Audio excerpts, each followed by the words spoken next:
as we kick everything off, do you mind, in your own words, telling us why you're actually stuck? What do you think it is that's kept you from building the portfolio? So right now I have 2 properties in the portfolio, Mm-hmm. and I'm struggling to increase that to a third. Yeah, so it's the wrong asset selection, which has prevented me from continuing forward. So when you say the wrong asset selection, what it's like not growing, not yielding, what do you think the issue is? I think it's a bit of both. I'm not getting the capital appreciation that I would like, and also it's not yielding enough so that I can continue forward, and it's hampering my borrowing capacity.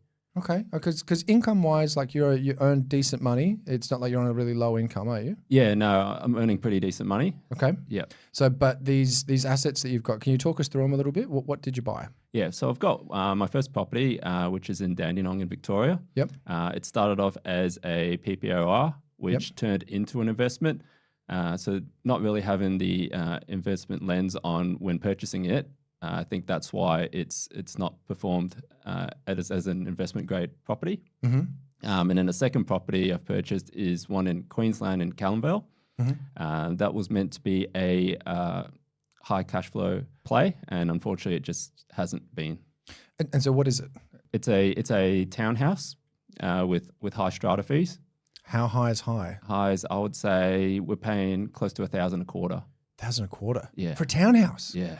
Is there like pools and spas and stuff and gyms? No, I think it's just I feel like someone's making money out of that. yeah. Okay. And so it's all strata, then it's not a community titled townhouse. So you've basically got those levies like happening every quarter. So your cash flow on that gross probably looked pretty good, but net not so good. Yeah, that's correct. Gotcha. Okay. And so why did you buy that one to start with? Because you were saying Dandenong wasn't really bought through the investment lens. It was a PPR. Yes. What was it about Callanvale that made you go, yeah, no, this looks good. This feels good at the time? Yeah, I think it was looking at the gross yield and not really factoring in the net yield. It seemed high. At that time, it was looking at 5, close to 6% rental yield, which looked like on paper that was going to help me progress forward. But then once you factored in all those additional costs, and then it's turned out not so much. And so you didn't source this yourself though? You got this through a buyer's agent? Yes, that's correct. Yeah. Right. Okay. And so at what point did you go, oh, I reckon this isn't good? Like when did you start realizing that you were stuck? When I decided I had enough cash to continue on and purchase the next property. Yep. And when I spoke to the broker, he said, no, that's it. You're capped out. Okay. So savings wise, it sounds like you're pretty good. Yes. Yep. Yeah. Okay. And you've always been a good saver, or is that a skill you've learnt later? No, I've always been a good saver. Yeah. What was your first job out of interest? First job out of uni. First job out of uni was a site engineer for a civil construction company. I was expecting you to say like Macca's or KFC or a supermarket. So you went straight into like real work. Oh, yeah. Sorry. Back in uni, I worked at Nando's. Good one. Actually, no one's ever said Nando's before. Yep. Okay. Yeah. So, and how young were you when you did get your first job? Was it like 14 as soon as you could, or did you start working a little later? I started working a little later. Yep. It was around, I'd say, second year of uni. Second year of uni. Yeah. Okay.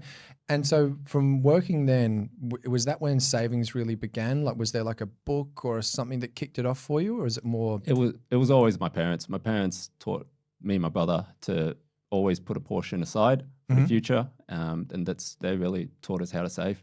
So were mum and dad investors, or are they investors? Yes, they are.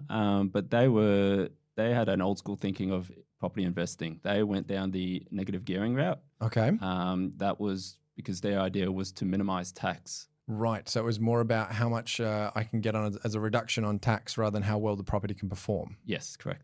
Did you kind of go into it with that mindset then as well of like, yes, negative gearing or?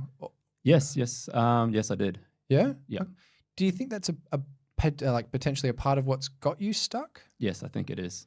One of the reasons I really wanted to pull apart your story on the show, Jono, is because our first Unstuck Yourself episode was with Dan and it was analysis paralysis. Yeah. And it was all about what do I do when there's just too much information? I'm afraid of making the wrong decision. Yeah.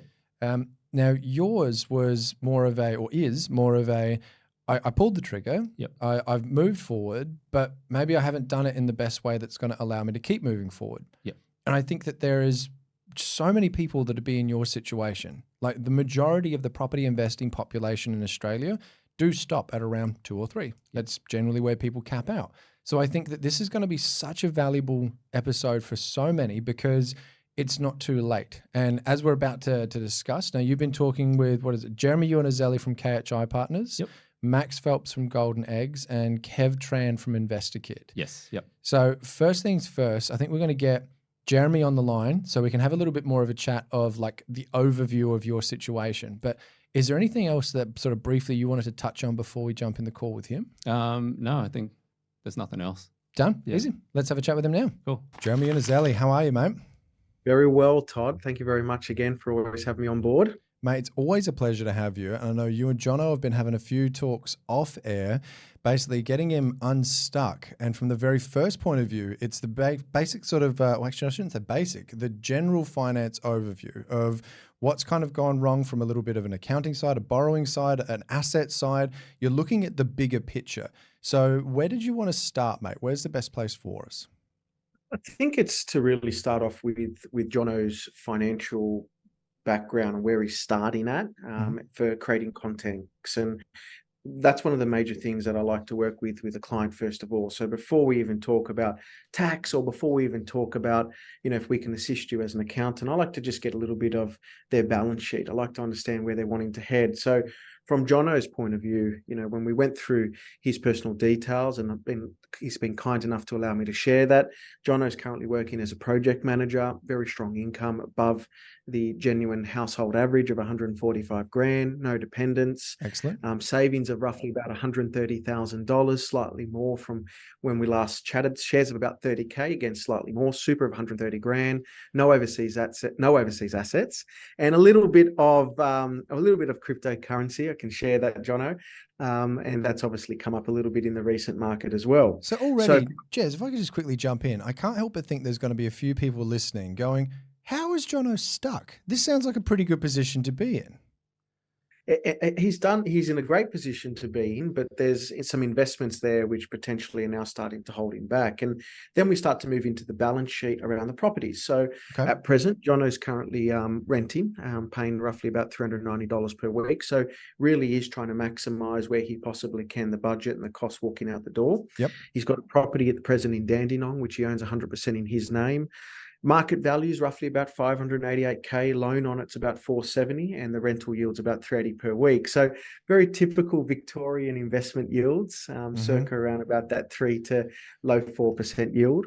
And then he's recently purchased a property in Callanvale as well, up in Queensland, and much better. Market value is about $480,000. Loan on it's about 385K. He did use his initial capital to purchase that particular property, and the rent's much stronger at about $500 per week. So that property there is definitely fitting in line with a 5% plus yield on cost and valuation. So we then start to break it down, and I say to Jono, well, what is the plan? What do you want out of this? And I think having the end in mind allows us to put the pieces of the puzzle from the start now to the finish. And, Jono came up with a couple of ideas. He said, Jeremy, ideally, I'd love to have about $140,000 passive income. Okay. I'd like to be on roughly what I'm earning right now. I think it's palatable, and I think it's definitely going to serve my purpose well into retirement. He does want to own his own home in the future. Not really keen on doing any business just yet. Family is definitely very important and something that he wants to look at moving forward in the future.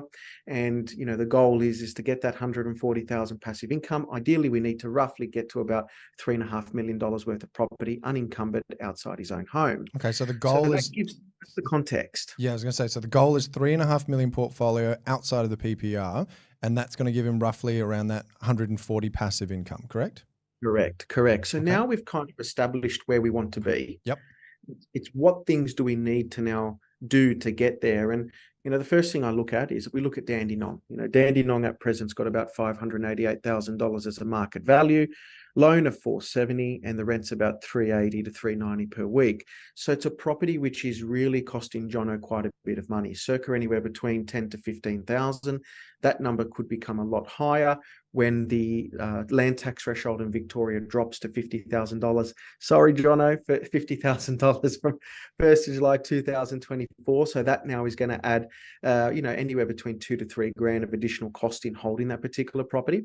And, if there's some interest rate rises to come through over the next 2, 3, 4 months, again, that's just going to lift the cost. So this is a property which, from a cash flow perspective, is acting quite poorly. This is generally taking a lot of money away from Jono and taking a lot of his free flowing cash away from potentially buying and holding much more property. But we've got to look at two ends of the spectrum when it comes to investment, Todd and Jono, and anyone listening.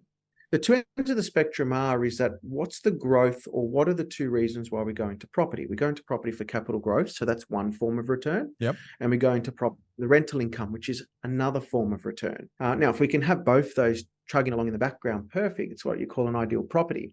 But sometimes we don't. Sometimes we have a property that really performs quite well from a capital point of view, but is lagging quite a bit on an income point of view. Now, that's not to say that that property is terrible. Property's done very well. Dandenong's grown in value. It's done quite well. So if we've done all right from a capital appreciation point of view, that might be the purpose of that property. That might be what we've invested in. We've invested in for that property to have that strong amount of capital growth. And then there's a pivot or a rebalance that happens later on to move that capital growth into more cash flow performing assets. If I could just jump in very quickly, Jez, just to ask Jono a question here, because originally, was that meant to be more of a cash flow asset, Dandenong, or what was its original purpose on purchase? It really didn't have a purpose. This was one that intended to be my PPOR, and it just fell into the investment hat. Right. Okay. So it's because it didn't really have that direction. Yes. It's kind of, I understand now. Yeah. And one other question I wanted to very quickly ask as well is the goal that you've gone through with Jeremy, 140 grand, 3.5 million, you've got something to aim at. Did you have that to aim at before, or is that something that you and Jez really pulled apart together, or how did that come about? Yeah, it's something that we and Jez pulled apart and came up with together. Okay. All right, cool. So having some direction now, I'm assuming is that's adding a different level of comfort to it. But now looking at Dandenong as the lens that Jez has kind of got it under is like, it's done its job. It hasn't performed amazingly well, but it's still performed reasonably well as far as the capital growth perspective is concerned.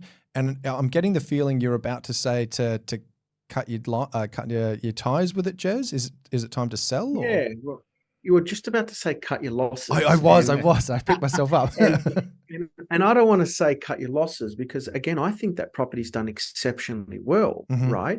We've had a very good fundamental amount of return on it. Now, that return hasn't come from blistering 10% yields and 20 grand cash flow amounts. That yields come from capital growth. But, this is where Jono's starting to hit hurdles now. We've got income, we've got expenses, we've still got quite a bit of buffer there from a savings perspective. But now we've got a goal that we need to meet, 3.5 mil worth of unencumbered assets in the long term, 140,000 passive income. So we need to now search for those properties where he can have that income, which will help support and suffice long-term capital growth when it comes. And, that myth that we all say is you don't get cash flow or capital growth properties all performing at the same time. I'm a bit of a non-believer of that because I have seen where good cash flow yielding properties do promote growth. And I have seen sometimes where great growth properties do promote good cash flow in the long term. So it can kind of mix and match. It just depends on what side of the economic spectrum that we're on. But with Dandenong potentially doing its thing, this gives now Jono a greater opportunity to now pivot, still maintain or increase the cost base, so that denominator, which is the property portfolio he's building, but having a far substantial better rate of return attached to it. So some of the examples that Jono and I went through that he'll work through with the buyer's agents and working through with the mortgage brokers as well, is that if Jono can, say liquidate that particular property, there will be some capital gain that potentially needs to be paid or not, depending on the 6-year CGT provision.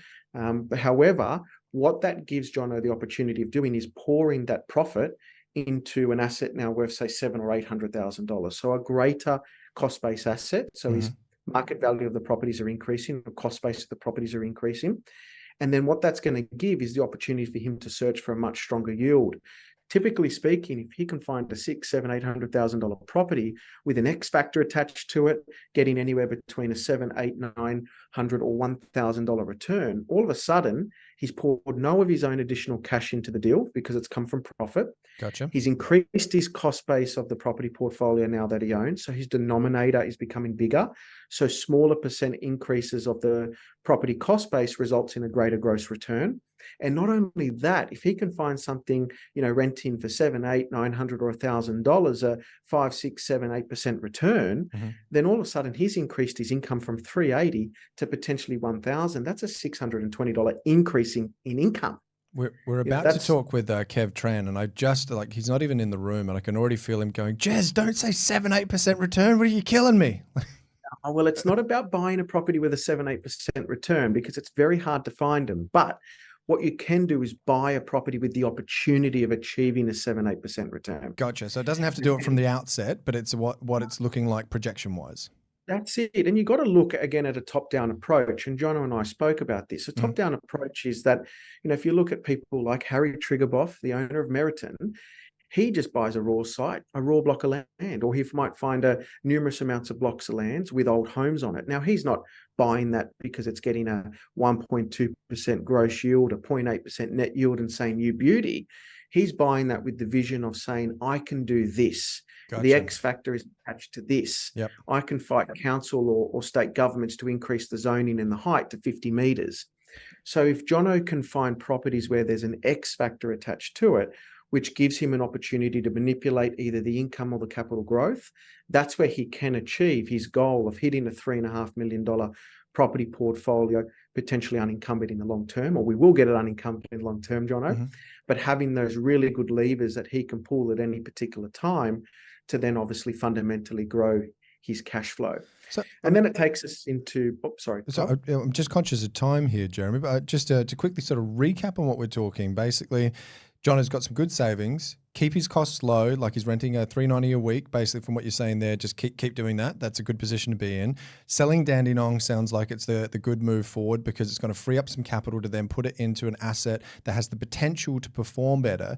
But I'm also hearing, are you kind of recommending Jono look into something maybe a little bit more of an active strategy, something that he can add value to? Yeah, absolutely. Wherever possible, if you can add value to anything, any investment you buy, ultimately that's where you're going to achieve the best results. Yep. Now, active doesn't mean Jono puts on the overalls, even though he could do it. He could definitely put on the overalls and get the paintbrush in the hand. He can definitely delegate a lot of those roles to the right tradesmen and the right professionals around him. But it's kind of acting on those X factors that you bought the property with. Now, a great way, for Jono to potentially look at continuing this portfolio further so he remains unstuck is that he needs to look at the right structures that he's purchasing in. But looking at the right structures that he's purchasing in, we also need to consider any additional costs that might come with it. So, trusts were being spoken about between Jono and I, and the ability of buying the right property in a trust where it can be self-sustaining, it can, stand on its own 2 feet and support its own costs and loan and establish costs and structure costs and compliance costs. That's going to give him the opportunity to continue his borrowing journey as well. But we need to be mindful of any land taxes and indirect costs that come with those structures. So again, if Jono's looking at purchasing in states like WA or Queensland, then I definitely think a trust might work well for the right property, of course, because of the land tax thresholds that a trust do get inside those respective states. But if Jono's potentially looking at buying in New South Wales, for argument's sake, or again another property in Victoria, we do need to consider land taxes and additional cost, which is going to be taken away from the additional income that he's earning. We need to make sure that by doing a trust, if we're aiming to get a better borrowing capacity, and I know Max will be talking about that later on, we need to make sure that we've got the right property to support that goal of what Jono's trying to achieve, which is the additional cash flow. So I want to make sure that when we're thinking about a structure for Jono, we're matching the property, the business plan of the property, and the tax strategy of the property all together. And if we can get that harmony between all those 3 facets of the purchasing journey at hand and in play, then that's going to propel Jono to be able to grow his portfolio significantly quicker, but also more profitable. Because in the end, we want to grow a property portfolio that's profitable, not just a large portfolio to say while you're flipping the got a large sausages portfolio. at the barbecue Yeah. with your mates. Yep. Question number one, for anyone that's going, what's he talking about with trusts in Victoria and New South Wales not being as good as WA and Queensland as far as like the the land tax thresholds? And finally as well, this is a double barrel question. What question should we be asking Max?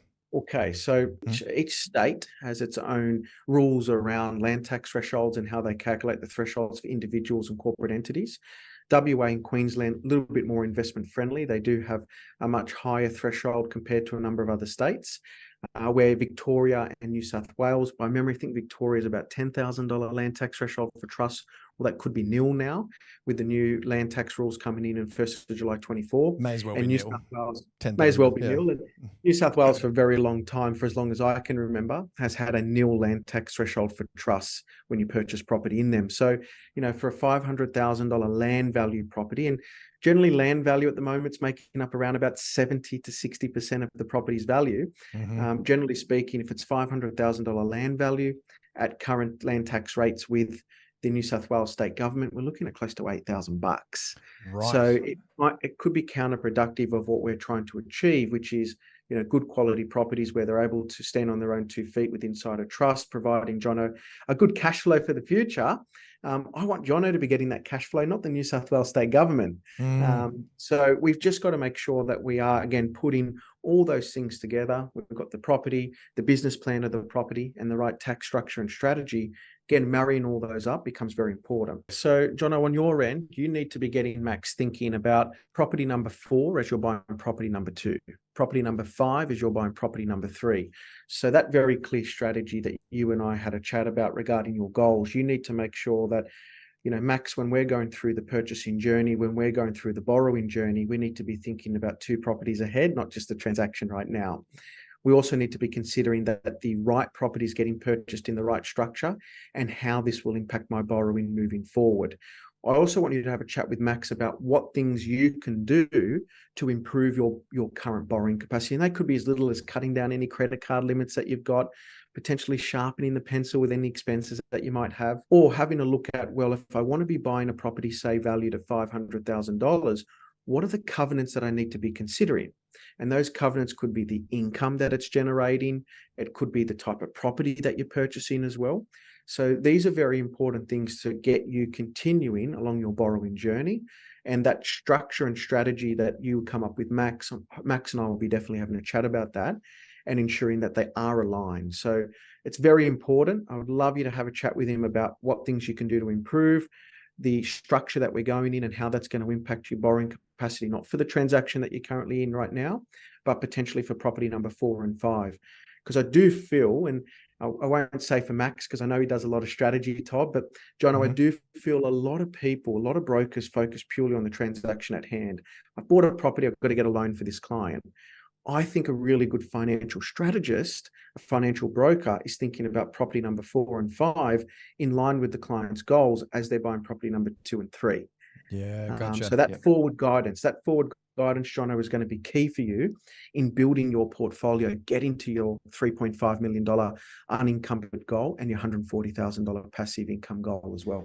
Love it. Jeremy Iannuzzelli from KHI Partners, thank you so much for jumping on the show, mate. And thank you so much for taking heaps of time with you and Jono going through his whole situation. I can already see how this is really lining up to help big time, mate. Really appreciate it. Thanks, guys. Thank you, Jono. Thanks, Jeremy. So, Jono, what do you think of that, mate? That was really good. Yeah, very informative. I've got to ask, because you spend a bit of time with Jez, obviously, on the phone, you've been emails, there's been a bit more to it than this, obviously, behind the scenes.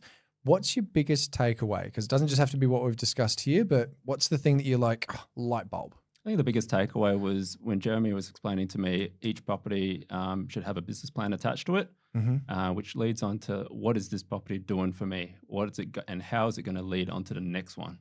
Gotcha. Okay, so that's something that you never really looked at before? Yeah, that's right. I didn't really look at that. Everything was kind of just like a singular purchase, not with, what's going to happen down the line.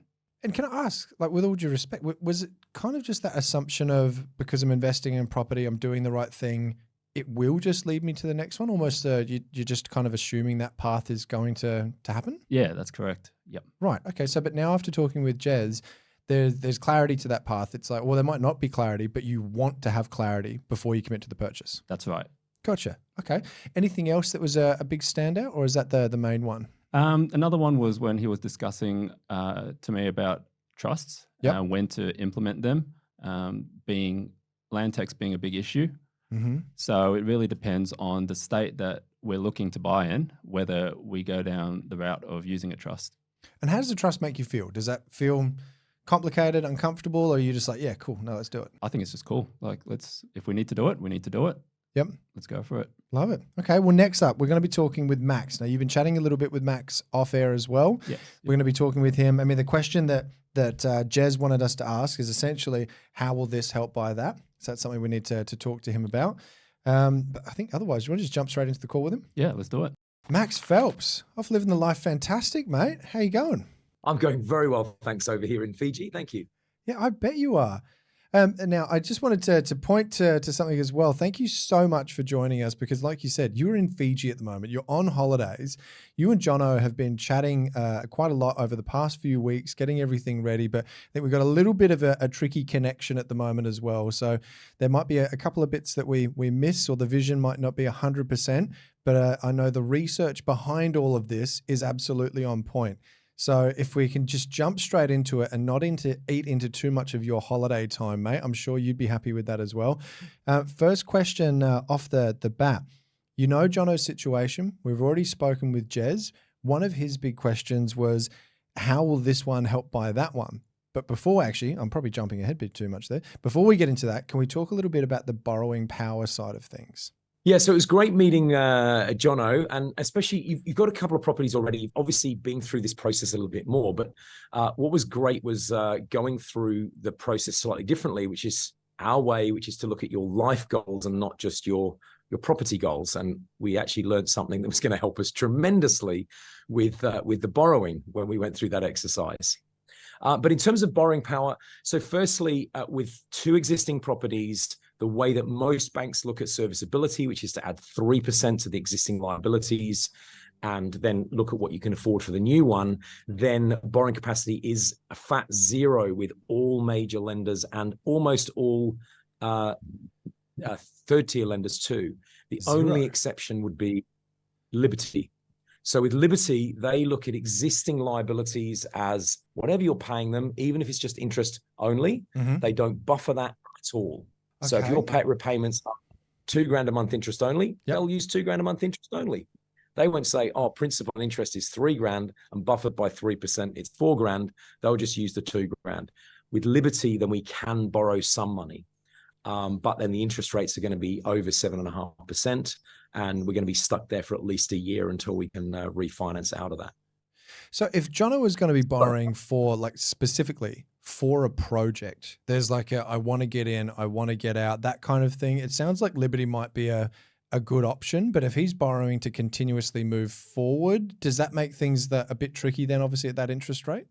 Yeah. Yeah, very much so. Because it just means that Jono's going to be bleeding slightly for the next year until we can. Banks, when they do a refinance, don't put a 3% buffer in place. Some of them will only put a 1% buffer in place. So it is possible to do a loan and it's expensive and then get a cheaper loan, 6 or 12 months later. So speaking with Jeremy, we were looking at the idea of selling Dandenong. What would that do to my borrowing power if we went down that path? Yeah, so obviously as soon as we sell Dandenong, we then free up the capacity that Dandenong has, and it does let you buy for around about $500,000 with a 5% yield. But the biggest borrowing power opener that we have is linking up with your fiance. So I know it's a big step to mix finances with a partner when you're not married yet, but the wedding is fairly soon, and so it's something that months away. Okay, all right. So months away. Once you get married, you're pretty much linked financially, aren't you? Yes. Yeah. Okay. All right, and how much does that change things then? We're talking what it's going from 500 to. We can do 600. We can do more than 600, but we have to set a cap for where we're not capped by then the property itself. It's more what does Jono feel comfortable spending, and what's the commitment that they want to make at that point in time. But it's still, when we tried to model that and said, well, what if you bought a property, for example, at 500 and then another property at 500,000, they're still going to max out pretty quickly after that.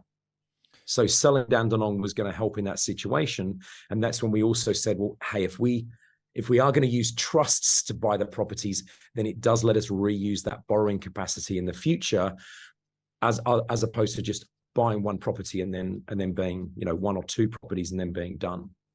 Okay, and so Jez was very much the trust is okay, but then it's going to be dependent on which state you buy it in, like we're discussing before. Now we're going to be talking with Kev Tran from Investigate about where to buy, so that's also going to obviously come into it as well. But from the borrowing perspective, if let's say it comes down to a state that is going to be trust beneficial and a state that's going to not be very beneficial for a trust, would you sort of tend to lean to the state that's got the benefits for it for that future growth for Jono?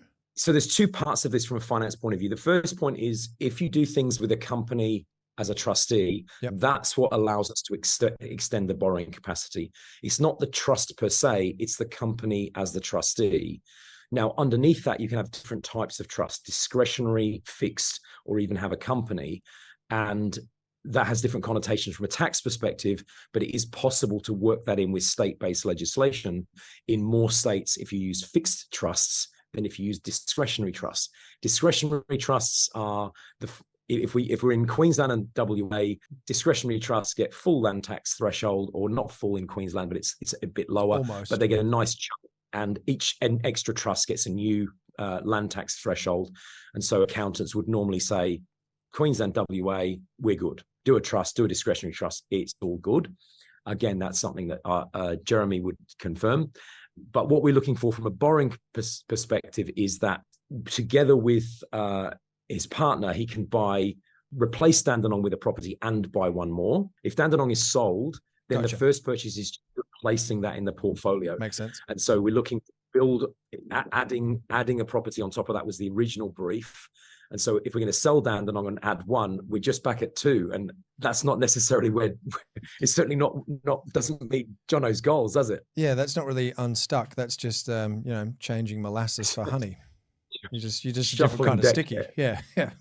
So certainly if we sell Dandenong, we can replace it with another one. If that's done within trust, we can keep replacing it and keep adding and adding. With Eureka on board, then we could add a property without selling Dandenong, or by selling Dandenong, we can replace Dandenong and then add another one. So if South Australia was the option, then if it's in a trust it has a company trustee, so that means it could be a fixed unit trust and that gets around the land tax rules. That would be ideal. If not, we could stomach one in South Australia and then purchase elsewhere after that in a trust. Okay, so potentially one in SA, but what I'm really hearing is probably more of a push towards Queensland. Have I understood you right? Again, I'm not the property expert. I'm just giving my view on how it impacts borrowing. But that's what I mean. From the borrowing perspective, Queensland would be more beneficial as long as then the property boxes were ticked as well. Easy, yeah, correct. Easy peasy. Gotcha. Okay. You make our lives easy buying Queensland. Yeah.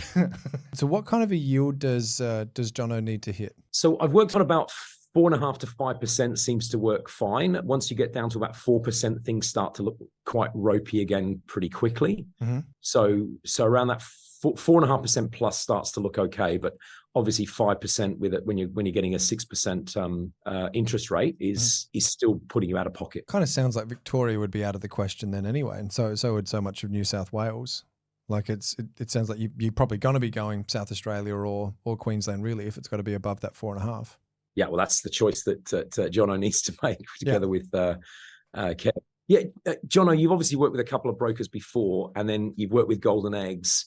How was the experience? What did you feel that was different or better or worse? Sure, good question. Yeah, I'll take it on the chin. Yeah, the experience was really good, really informative.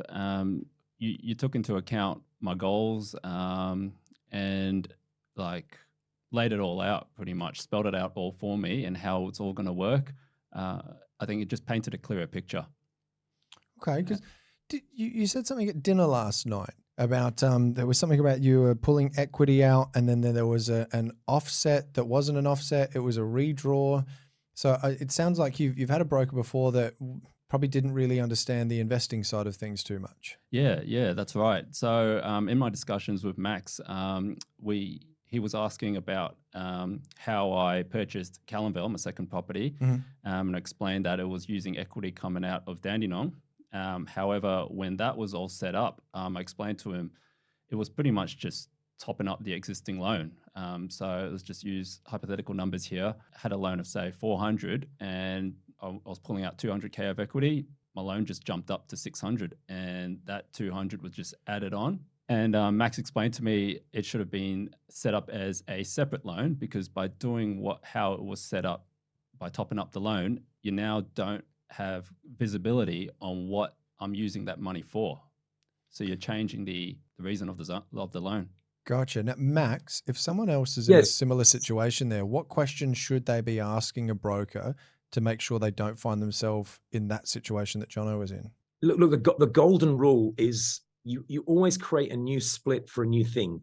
Whether that new thing is buying a jet ski or buying another investment property or buying a home, you create a new split for that. So then we know what that loan is for. What the other broker did was gave him a bigger loan. In this example, we're using 600,000. And so now that loan is a mixed use Callanvale and Dandenong loan. Now, that's not a problem because they're both deductible. They're both in his name. So as long as he owns the two properties, he's fine. But if he decides to sell Dandenong, that $600,000 needs to now be paid off, and we can't choose to move some of that $200,000 to a new property or to secure it by something else like a term deposit in the short term and then move it back to Callanvale because we can't choose which part of the 400 and 200 that we pay off. Gotcha. It's just, and also if he, later on moved into one of the properties, it'd be like, oh, now we've got an owner occupied and an investment loan mixed together. It's like, no, don't do it. Just get a new split. Always get a new split. It kind of feels, I know it's not cross collateralization, but it kind of smells like it's got some similarities to it almost, just in the unnecessary complexity. Exactly right. And the thing is, when you use the word complexity, then it sounds simpler to have one loan than two. But it's so much simpler in the long run to have a 400 and a 200 than to have a 600 and say, oh, well, 2/3 of it's for one property and 1/3 of it's for another one. If nothing ever changes, you can get away with it for decades. But as soon as you change stuff like selling a property or refinancing a property, you can't kind of, move into a property. It limits your ability to still get the right tax deductions and still get the right treatment. All right, Max, and wrapping things up then, mate, got a little bit of a double-barrel question for you as a quick ender to this. Is there any final words of wisdom that you've got for Jono moving forward from the borrowing side of things, and what questions does he need to take to Kev Tran? Yeah, great. I might take the second question first, which is about questions for the buyer's agent. I think the most important thing is to make sure that you get a property with a yield that's at least going to not put you too far out of pocket, because that's going to hurt you long run, or got the potential where you can increase the yield either with getting rent to market value or to do something else to the dwelling to get something there. And then obviously capital growth is critical if you want to extract equity for future purchases. Otherwise, we're going to be relying solely on savings to generate the next purchase. So yeah, just make sure that we're getting enough. We've got some, yield upside, I guess, is what we're really looking for in the short term. Okay, so we're not just looking from Kevin, not just looking for value growth. We're looking for rental growth too. Yeah, and there's often, you and I know this with investing, is that often we find that you can often get a good deal because the property is simply priced that the rental is below market value, and that puts other buyers off, and so you can get it and then bring the rental up to market value. And then there's other things that we can do to property, like give it a lick of paint or add an extra room or divide a room in half or whatever it might be to generate slightly more rent. There's lots of ways of getting more rent without necessarily choosing a high yield property. It's just about maximizing the value that you've got on the property. Okay. And final thoughts on the borrowing perspective from your side? Yeah, so on the borrowing perspective, I think the biggest game changer, funnily enough, is selling Dandenong. Selling a property that's not brilliant is one option. And obviously that's something that seems to make the most sense to Jono at the moment anyway, because it's just not, it doesn't feel like the right property going forward. But the biggest benefit to borrowing capacity is actually adding Eureka and merging finances as a young person with another person. I've worked with many couples over the years, and it's got lots of pitfalls to it.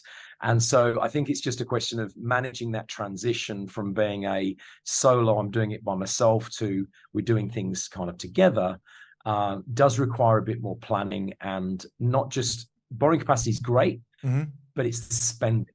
And as a natural tight ass who is married to a shopaholic, you have to be careful it doesn't destroy your borrowing capacity, because Jono, when I went through his figures, he's actually quite frugal. He's actually quite good at sticking to his own budget, but that could go out of the window with Eureka. And I don't yet know enough about her finances to know whether that's going to work. Is Eureka pretty good with her money as well, or is she a bit more spendy? She's good with it. She's good. Okay, cool. Yep. So he's partnered up well. All right, now Max, on the spending side of things, mate. Now you've got a new book out as well. Now I know you probably won't plug it the same way, but I'm going to ask you: do you have a copy nearby that you can chuck on the screen? No, I do.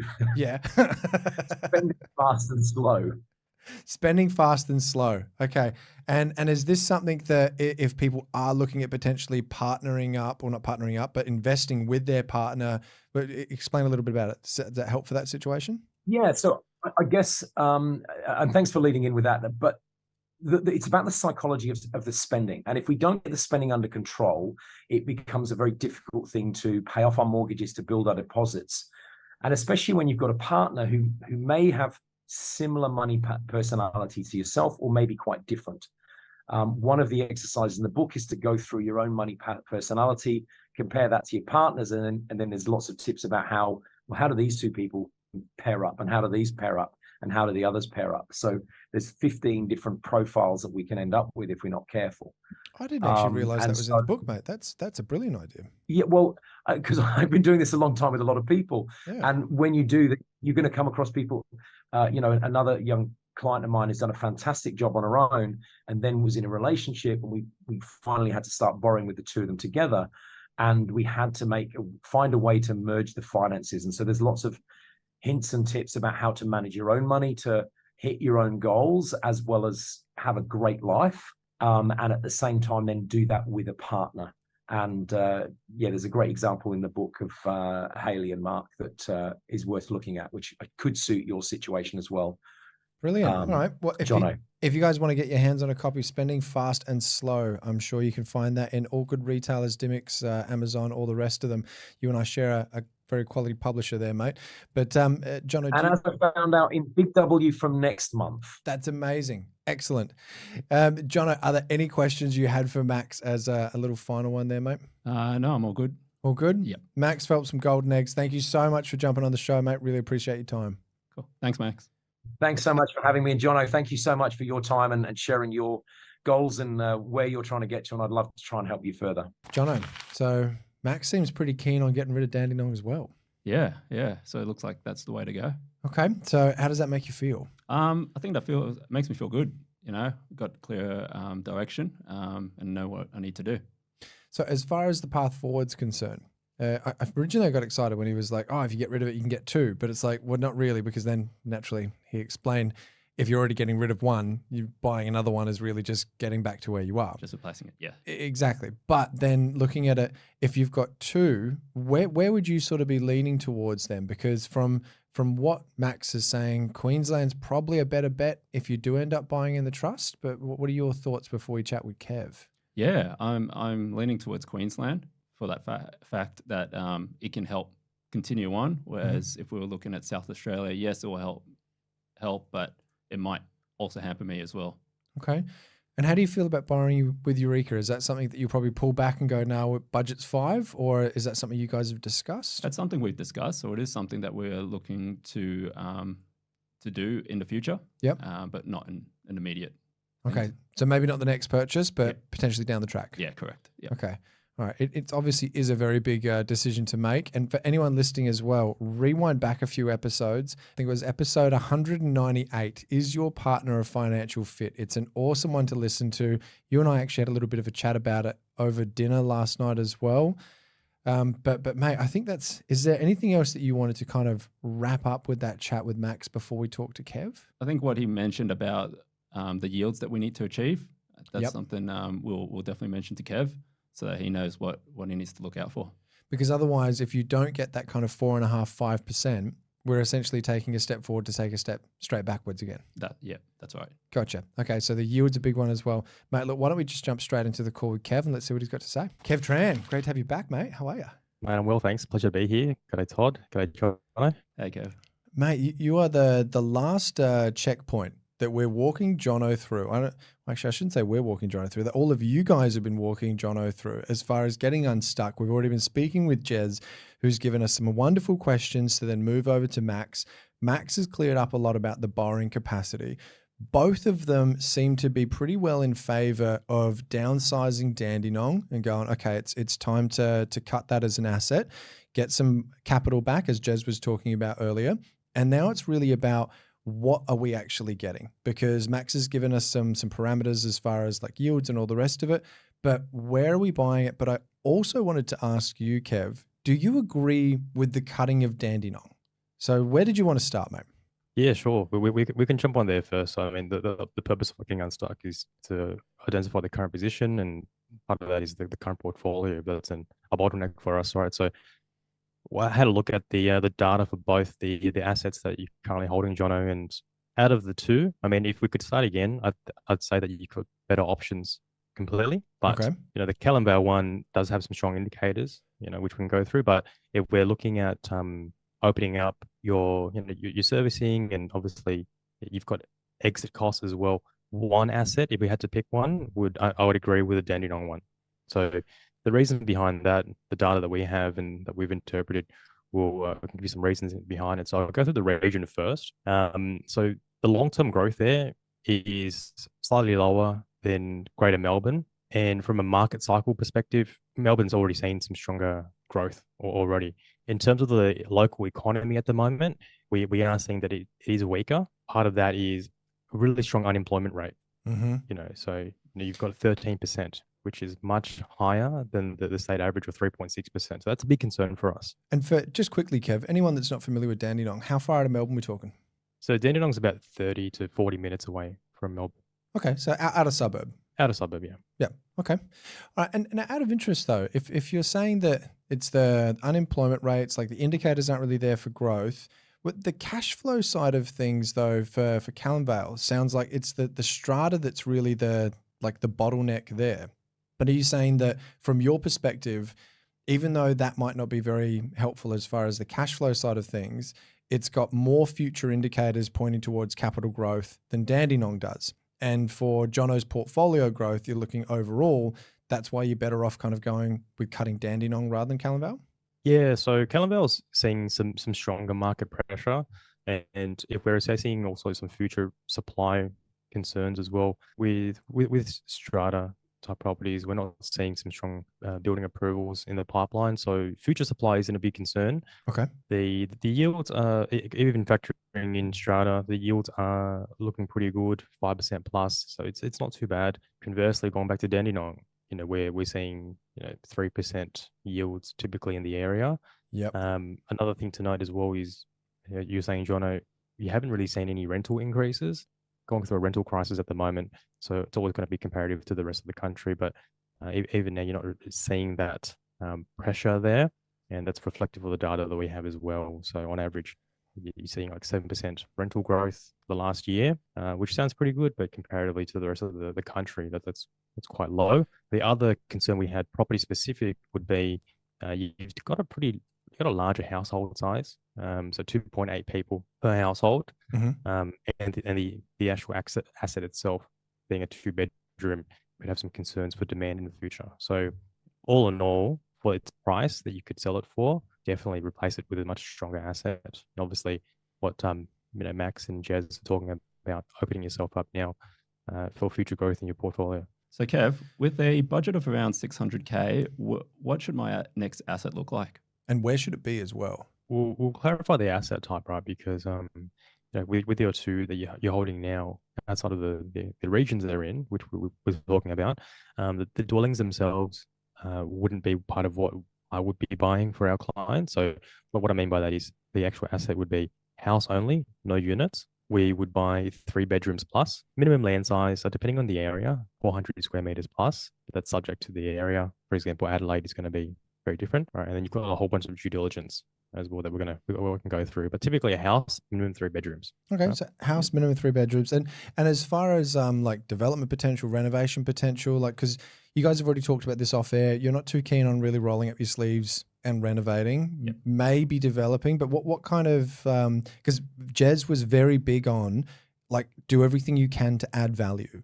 What's your take on this if Jono's not like super keen on doing a reno or like is kind of by the sounds of things half on developing? Like you're not it's a against it? half-half. Yeah? Yep, Yeah. What's your definitely. thoughts there, Kev? Yes. So my thoughts is where possible, keep it simple. So what I mean by that is let your process of asset selection handle the majority of the growth, and it's what I've used personally. It's what Arj, uses for his portfolio and all of our clients. And we've been able to replicate this process. So by going up from the macro into the micro, picking the right regions, which we can give you some examples of where would be good for your budget in a sec. From there, being able to conduct the right due diligence process to make sure that we're picking the best asset in the best location, so make sure that there are no red flags or detractors. Common ones, your busy roads, flood zones, bushfire risk. But even for us, we really want to look at things like proximity to roundabouts, too close to schools. So like entry and like pick up and drop off points, that can be a real pain for some people. Mm-hmm. There's a whole list of things they want to check because you can have a really good suburb, but you can pick, you can get an asset that, has all these red flags. So then when you do sell in the future, or if you have to sell quickly, it's going to take longer and it's going to have a lower return. So best asset and best location for me just means that you're going to have less things to focus on, especially if you don't want to develop.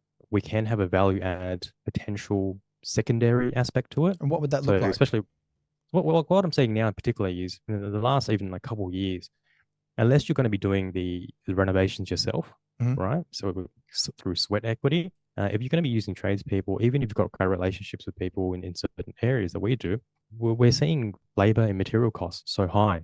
So what we can do is vacancy rates, if you're buying in the right area, you're seeing some massive rental growth and high demand for rental. So you could buy a property that is perfectly ready for tenants, high demand, but it could be a bit older. So in the future, you could do a reno, kitchen, bathroom, flooring, paint, stuff like that.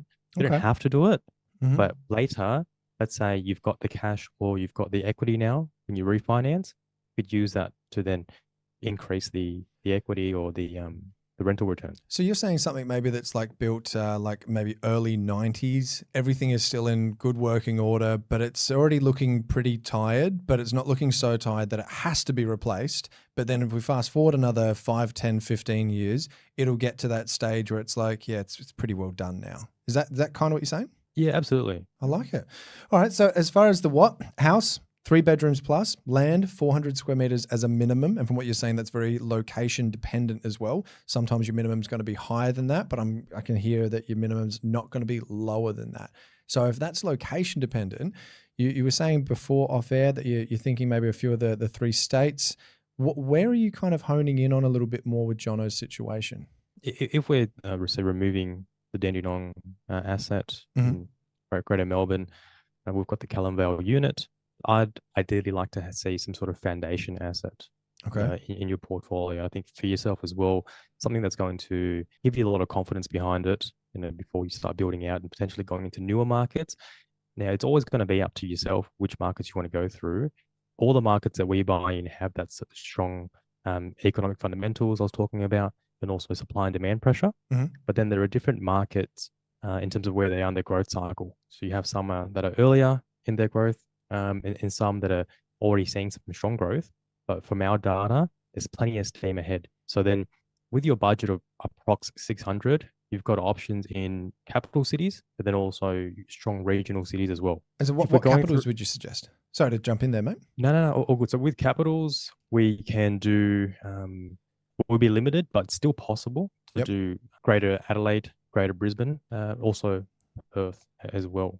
And out of interest, like Perth's gone nuts, still going nuts. Adelaide, like the craziness, I kind of feel a lot of people would be looking at that going, it's done its dash, and probably similar for Brizzy as well. What makes you feel that there's still a bit more huff and puff left in the tank? You've always got markets within markets. Okay. Right. And like for us, let's say we're buying in a particular region, could be Adelaide. Within Adelaide, you've got council areas and then you've got suburbs within those council areas. Mm-hmm. And they're all maturing and some at different stages as well. So what you want to be looking for is constantly assessing these markets and seeing what's still available. So what's already grown, what still has room to grow relative to affordability, relative to stock levels and the pressure that you're seeing.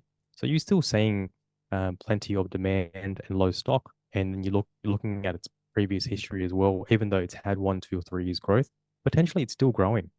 So if we stopped buying in Adelaide for our clients or parts of Brizzy or say even Toowoomba, when many people said it's already grown, we would have been missing out for the last 2 years or more of growth. Yeah. So it's definitely important to look at that, and then you've got certain markets that still have plenty of room. Okay, so basically, just because it's done well doesn't mean it can't continue to do well. The indicators are showing that it can, as long as you're in the right market within the market.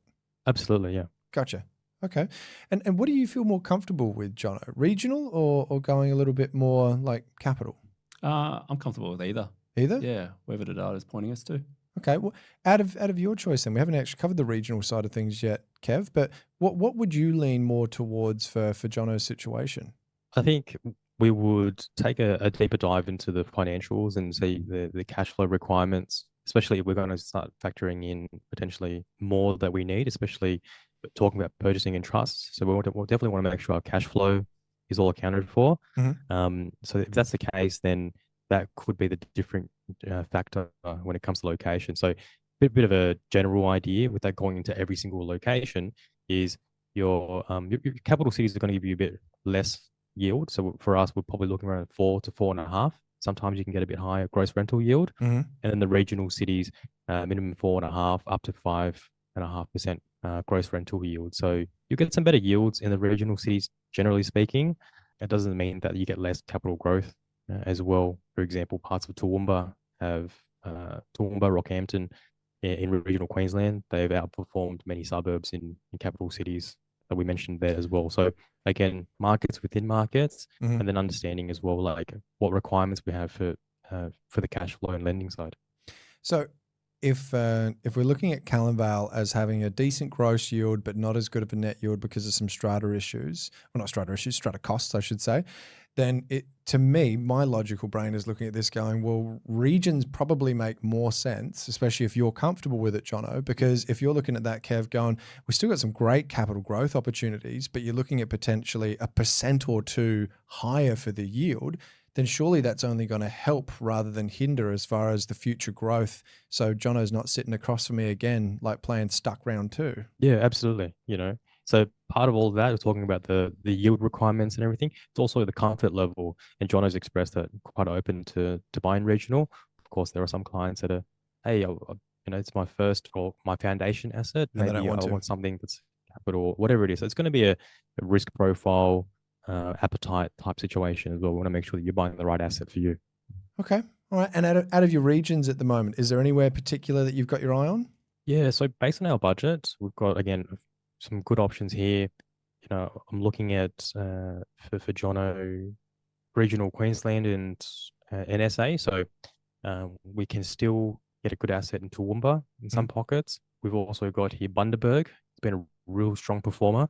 Rockhampton as well. Townsville is on our radar. That's quite early on in its growth cycle, so we may need a bit of patience. However, some excellent yields there. And then in SA, you've got Barossa, Mount Gambier, Murray Bridge. So you've got some really good options, all within budget there. All right. Sounds like there's a huge list to choose from, mate. You've got a bit more to go through, but is there any other kind of final questions that you've got for Kev or anything else that you're still kind of feeling stuck on? No, I think Kev's explained it pretty well. Beautiful, mate. And is there any final words of wisdom that you've got, Kev, that you want to pass on? Not at all. Just really exciting and awesome to be part of the crew and getting insights from Max and Jez about everything. I'm excited for you, Jono, to get unstuck. Mate, thank you for being a part of it, because I know that this isn't a normal episode. There is so much work that goes in behind the scenes and so much time that every single one of you guys spend to actually make this happen. So big thanks to you as well. Kev Tran from InvestorKit. I'm sure it's not the last time we'll see you on the show, mate. Thanks, guys. Thanks, Kev. All right, Jono, what do you think of that? Yeah, really good. Hey, you got a panel of some of Australia's best as far as accounting, lending, investment, buyer's agency. So why don't we pull apart the biggest takeaways from Kev there, mate? What's the first thing that comes to mind? I think the first thing that comes to mind was just the options we have. Mm-hmm. Once I sell Dandenong and we've got a bit more borrowing power and money to play with. Okay. And then also just looking at how he's explaining how we've got markets within markets and choosing the right asset. Okay. Now, when you talk about selling Dandenong, now this is something that we didn't really talk about with any of the professionals, but if you're up for it, there's a couple of things that I'd really suggest when it comes to the sales side of things. Have you talked to any agents yet? I've talked to 2 at the moment. Yeah. Okay. A couple of tips that I'll give you as a former sales agent. Be very careful selling the property when it's tenanted. Okay. Okay. Yep. I don't know if they said anything about that, but it can work okay. Yep. Okay. But there's 2 big reasons. One is access and the other is presentation. Yep. Most of the time, there's no real reason for a tenant to like absolutely polish everything. You can incentivize. So maybe let's say you've just signed a lease on Dandenong and they've got like 12 months left or 6 months, like there's a long time. Yes. Yep. And if you want to get rid of it sooner, you can go down the incentive route. And is that the case, or like do they have a fair bit of a lease left? Oh no, they're up in Feb. Perfect. Okay. So if you've got that time, as much as there's going to be a holding cost attached to that, the difference between having a buyer that is going, yes, I want to have a look through this, and actually being able to get them access versus having a buyer that goes, yes, I really want to look through this, especially if they're looking at several properties. If we can't get them in, if the tenant's like, oh no, I'm sorry, but you can't do that. And there's certain parts of refusing, like reasonable access and all that kind of stuff. But at the end of the day, even if an agent goes down we're going down the serving notice, we are coming in, they've got no reason to present that home nicely. Yep. And I'm not even talking about tenants of like the nightmare tenants. It could just be like the dishes aren't done. Maybe they didn't tidy up from the night before. They could be lovely people, but they've also got busy lives themselves most of the time. Yep. So unless there's any incentive, there's no real benefit for you. Okay. The other thing is presentation. I used to have this all the time when it came to property investors. They wouldn't want to style a property or really present a property.